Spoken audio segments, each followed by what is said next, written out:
Mulai serabus dan jiwah tahu ayajibu ala kulli min abwaihi wa in ala sumawasi wa ala malikil rafiq ayat murahu biha ay salatu walau qataan wa bijami syurutiha bisaba'in ba'da saba'i minas sinina inda tamamiha wa imma yaza qablaha.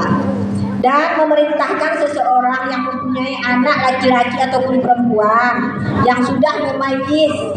Mumayyiz ini bagaimana?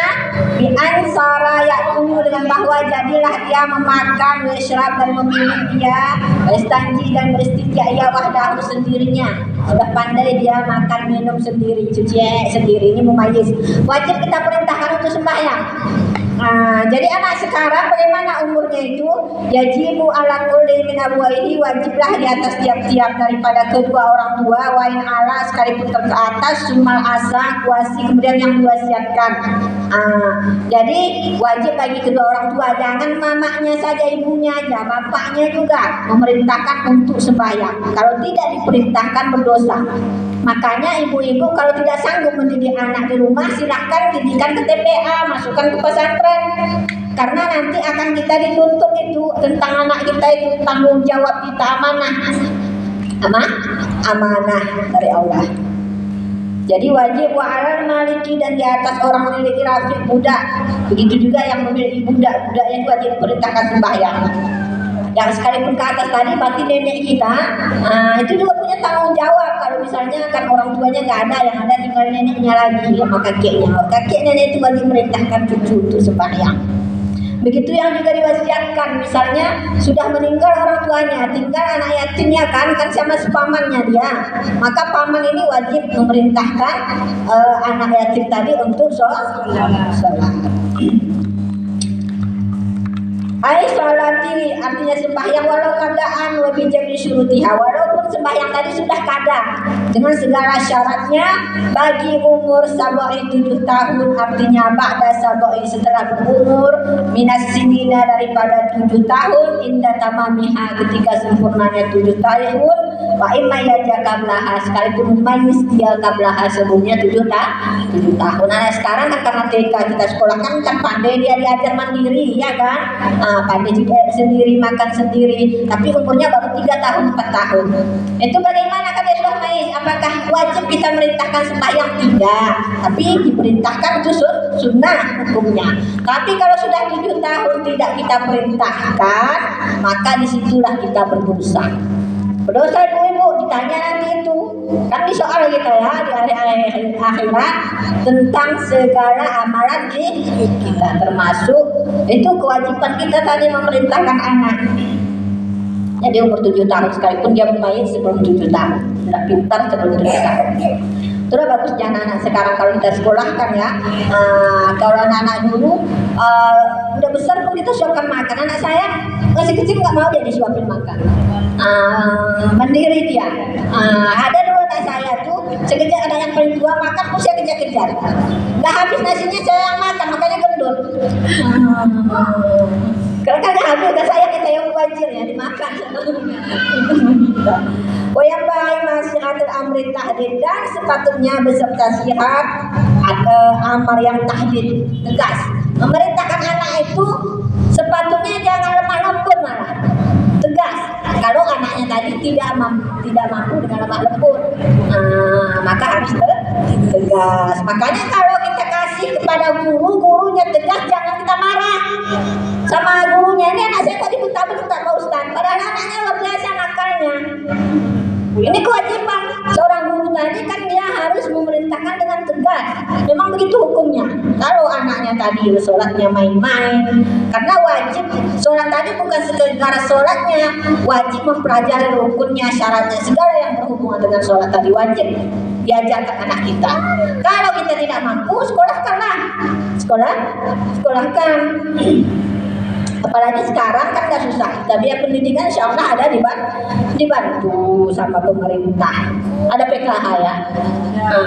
Jadi PKH itu kan tujuannya untuk anak-anak. Wayadribu darban khaira mubrahil wujuban. Dan dipukul hal keadaan pukul yang tidak melukai, hal keadaan wajib liman dukira daripada yang disebutkan alaiha atasnya, ala tarbiha di atas orang yang meninggalkannya sembahyang, pukul lagi.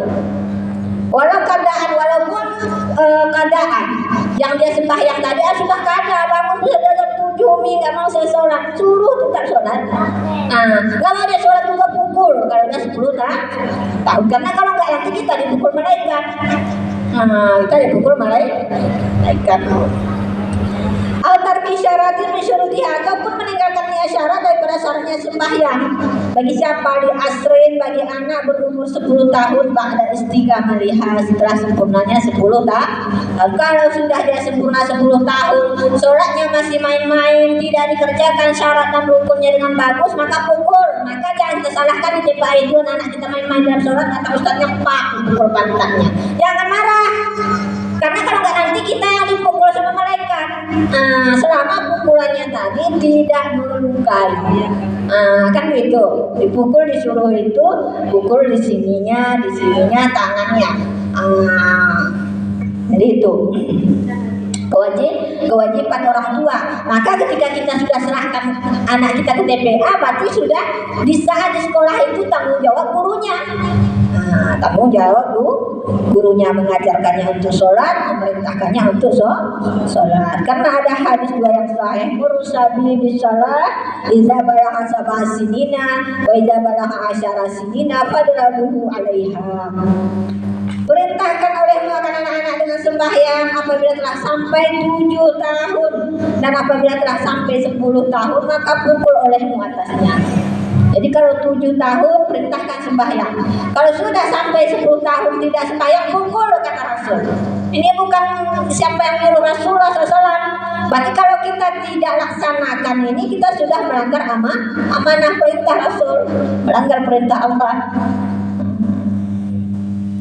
Begitu juga kasaumin taka, seperti puasa yang sudah sanggup ya, bainahu, maka sesungguhnya yumaru bihi, diperintahkan dengannya, isabain, bagi orang berumur 7 tahun, wa yudrabu, dan dipukul atasnya, li asrin, bagi yang 10 tahun, kasalati, sama seperti hukum sembahyang. Puasa begitu juga. Anak-anak kita itu ajar untuk berpuasa mulai daripada umur 7 tahun, 10 tahun puasa pukul. Untuk aurat begitu juga. Atas semua yang berkaitan dengan hukum syariat, ibu-ibu ajarkan anak kita itu mulai daripada umur 7 tahun. Ketika 10 tahun tidak mau melaksanakan maka pukul, dan perintahkanlah dengan amar tahdid. Kalau dia tidak mau dengan lemah lembut.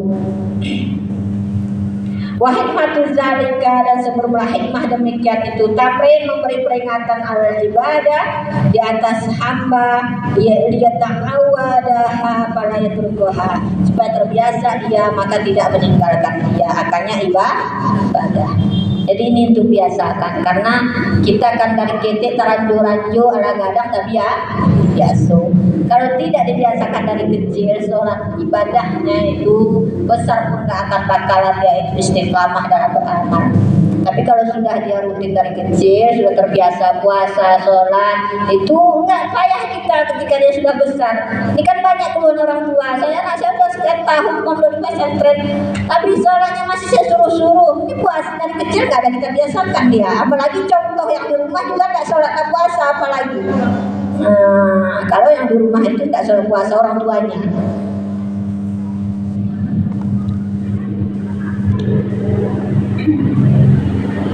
Wabahasal Azra'i fi kinnisa'in kafir wataka bi syahadataini annahu yumaru nadaban bisalati wa sawmi yuhasu alaiha min khairi darbir yu'alifa khaira ba'da bulughihi wa idha'a wal qiyasu zalika intaha.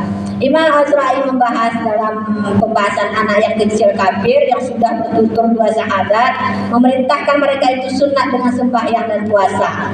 Jadi kalau menurut Imam Azra'i, kalau ada anak yang kafir, anak yang sudah bersahadat orang tuanya kafir, itu wajib juga sunat hukumnya diperintahkan, karena dia tidak ada contohnya dari awal kan gitu. Orang tuanya kan kafir, maka memerintahkan mereka itu kepada orang yang sudah diamanahkan, misalnya kita memelihara itu orang mualaf, ya kan, tapi mualafnya dari kecil bersahadatnya. Ini memerintahkan mereka ini hukumnya sunat, karena orang tuanya dulu nggak Islam. contohnya nggak ada. Jadi memerintahkan mereka itu hukumnya sunat menurut Imam Azra'i. Tapi ada pendapat itu memerintahkan mereka bagi yang diamanahkan tadi tetap wajib.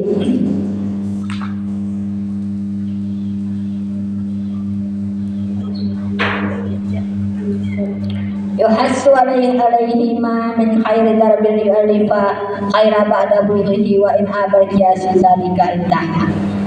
Jadi adalah hukumnya itu sunnah, dianjurkan menjalankannya tetapi tidak dipukul kalau meninggalkannya, dengan masuk agar waktu dewasa ia bisa melakukan kebajikan. Jadi kalaupun dia tidak mau jangan dipukul.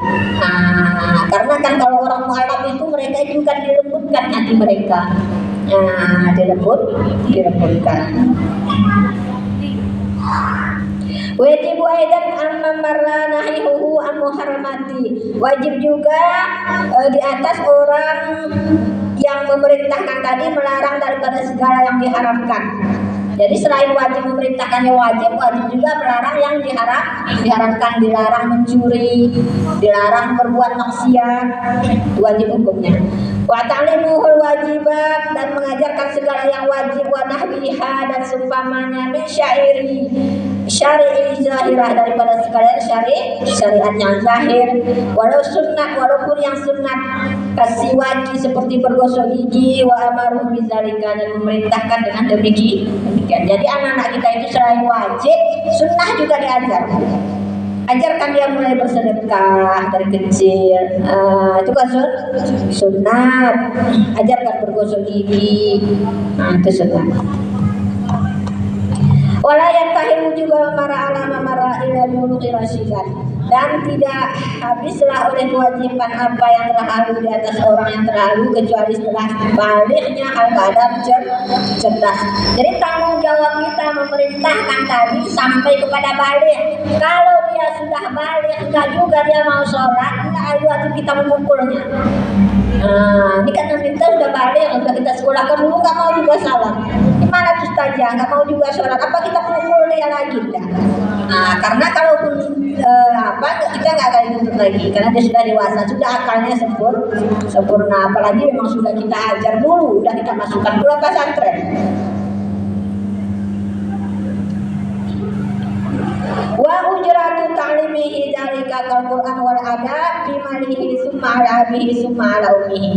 Dan seluruh ongkos mendidiknya anak dari demikian seperti membaca Al-Qur'an dan adab bimalihi pada hartanya anak. Jadi kalau ada harta anak itulah ongkos mengajarkannya belajar. Kan ada bayar SPP kita, itu dari mana? Uang anak itu kan ada uang PKH tadi ya, ada uang uang pendidikan dari sekolah, itu belanjakan untuk bayar biaya sekolahnya. Nah, nanti kalau kita makan, walaupun itu uang anak, uang pendidikan, kita makan pendidikan dulu. Summa kemudian ala abihi, di atas ayahnya, summa ala ummihi, di atas ibunya. Jadi tanggung jawab dulu ayahnya dulu. Ayahnya nggak ada uang, berarti ibunya. Ini ibunya nanti komplit dulu sama ayahnya. Itu kan anakmu juga, masa aku yang kasih belanja. Kalau ayahnya nggak ada, ibunya kasih belanja anak itu untuk pendidikannya. Karena itu anak berdua kan, bukan anak sendiri itu. Jadinya anak karena ada kekompakan berdua. Kalau sendiri aja nggak ada anak, kecuali Siti Maryam dikasih Nabi Isa itu karena memang itu dari Allah langsung. Kalau sekarang kalaupun ada begitu, nggak ada, itu pasti ada udang di balik bakwan. Jadi itu ada yang bertanya ibu-ibu, ini tentang tanggung jawab kita mendidik anak sampai di mana yang anak itu merupakan amanah. Kulukum ra'in dalam hadis, wa kulukum mas'ulun an ri'ayati. Setiap kamu pemimpin dan akan ditanya tentang kepemimpinan kamu ke anak kita, ditanya itu tanggung jawab kita. Ya. Bagaimana pula seorang ayah atau orang tua pernah sholat atau jarang sholat, namun diperintahkannya anaknya sholat? Apa hukumnya itu? Bagaimana pula banyak orang tua itu? Banyak gitu kan? Ya banyak Orang memang. kita. Jadi wajib Makanya, ya, semuanya. wajib apa tidak nanti kewajiban tadi tetap dia tidak sholat kewajibannya menyuruh tadi memang tetap wajib dia perintahkan anaknya tadi memukul anaknya tetap. Makanya kalau ingin kita itu anak kita itu baik, perbaikilah dulu diri kita karena kita orang tua itu cerminan anak. Contoh anak kalau kita baik insya Allah anak kita baik. Jadi tanggung jawab itu tetap sekalipun orang tuanya itu nggak mau sholat dia kewajibannya menyuruh anak itu tetap. Tetap wajib karena nanti beda dosanya lagi, beda dosanya tentang tanggung jawabnya ini. Jadi catatan malaikat dosa kamu meninggalkan sembahyang ini, dosa kamu tentang anakmu nggak mau sholat ini tambahannya. Kalau anak tadi mau sholat berarti catatan amal keburukannya tidak bertambah, hanya sekedar dosanya saja tadi, nggak ikut lagi dosa anaknya. Jadi tetap Wajib. Ibaratnya Ustazah, kita kan udah telanjur nih, udah sifat besar anak awak nih. Iya. Dari kecil memang nggak ada kita arahkan. Tiba-tiba udah besar kan udah tahu aku di pengajian gitu ya. Disitulah baru kita suruh anak tadi sholat. Sedangkan hati anak sudah keras gitu. Pada caranya bisa Caranya? malas-malas ya jadinya. Caranya ya kita pertama perbanyak juga berdoa, kemudian berikan cerminan yang baik kepada anak. Tadi kan sudah dari kecil nggak ada kita perintahkan, berarti ini harus kita perintahkan dia. Karena dari kecil tidak ada kita perintahkan. Tapi kalau sudah besar kan nggak mungkin kita pukul lagi. Nggak mungkin kita pukul, jangan dipukul lagi. Karena dia bisa jadi nanti pukulnya pula lagi ya kita kan, ya kan? Itu salah kita dulu dari kecil. Jadi kalau sudah besar tapi memerintahkan tadi tetap, karena dari dulu tidak ada kita perintahkan dia. Cuma solusinya itulah banyak berdoa kita, kemudian sering bawa dia ke majelisnya ibu. Karena kemudian kalau bisa itu aja berselawat, karena selawat itu adalah bisa melembutkan hati dia. Selawat banyak selawat cukup banyak datang bawa ke majelis selawat ya. Karena selawat itu bisa melembutkan hati, bawa ke majelis zikir supaya lembut hatinya. Mereka sampai jadi suami orang tuh kan kayak juga. Dia sempat nikah gitu. Dia sempat nikah kan si anak tadi ini. Sedangkan anaknya pun nggak dibimbingnya lagi kayak gitu. Soalnya dia dari kecil pun memang nggak ada arahannya gitu. Si anak pun gitu juga. Kalau dia sudah menikah gitu juga. Iya, hanya anak saya punya anak kan. Dari kecil memang nggak ada saya arahan. Jadi sempat dia nikah gitu, punya anak gitu. Itu juga masalah anaknya itu bukan cucu kita, bukan tanggung kita lagi. Bukan berarti nanti pertama-tama dosa kita. Oh ini dulu karena saya yang salah mendidik anak saya, cucu saya bertingkah macam bapaknya pula. Ya betul-betul pula dosa kita. Tanggung jawab kita sampai ke anak kita, ke cucu kita itu tanggung jawab bapaknya pula. Jadi anak tadi kan sudah besar begini, kita arahkan untuk menutupi dosa kita yang lalu, kan begitu ya kan? Tabi'u sayyi'atal hasanata tamhuha, hadis. Irilah keburukan itu dengan kebaikan supaya keburukan tadi dihapuskan dengan sebab kebaikan. Kalau sudah terlanjur dulu kita buat salah, maka perbaiki sekarang. Masih kita hidup.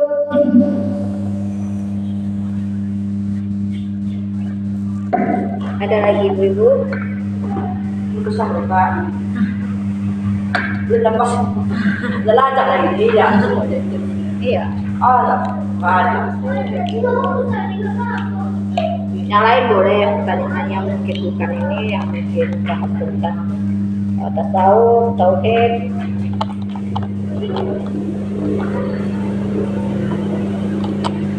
Ada ibu-ibu yang jangan apa sunnah jangan.